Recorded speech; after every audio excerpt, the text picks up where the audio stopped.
In the period following the Civil War known as Reconstruction, the United States Congress enacted a series of laws that gave blacks the rights of citizenship, voting, and equal protection under the law. But when blacks tried to claim those rights, Southern whites tried to deny them. In the late 1860s, white supremacist groups began to organize throughout the South. The largest was the Ku Klux Klan. The origins of the KkK are a little bit obscure. It seems to have begun in Tennessee. It certainly began among former Confederate soldiers.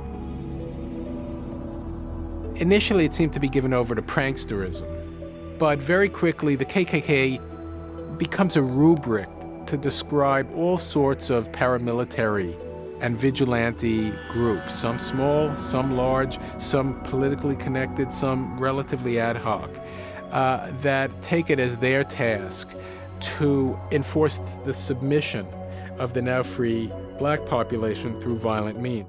The Klan's presence was especially strong in Arkansas, Georgia, Louisiana, and South Carolina, where blacks equaled or outnumbered the white population.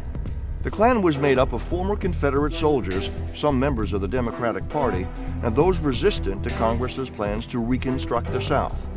They were angry that the Republican Party, who held the majority in Congress and were the ones pushing for civil rights for blacks, were forcing these changes by controlling Southern state governments against the will of white residents there.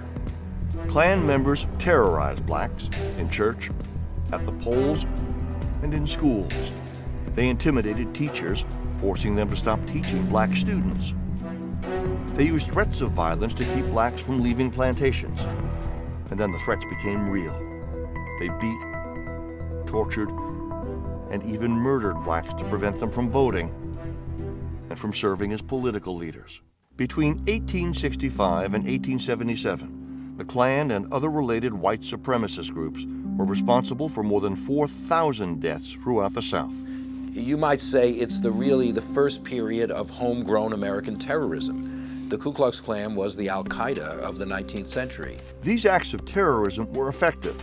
Many blacks stayed home from the polls out of fear. As blacks overwhelmingly voted for Republicans, Republican-controlled state governments in the South began to weaken. And this was the beginning of a process that eventually leads to a much more massive white mobilization of vigilante violence, which topple Reconstruction governments through violent means in the middle of the 1870s. In response to the murders and intimidation, President Ulysses S. Grant signed the Ku Klux Klan Act of 1871, a law that directed the federal government to prosecute people who attempted to deny blacks their civil rights. Still, the Klan and other groups continued to grow over the next century.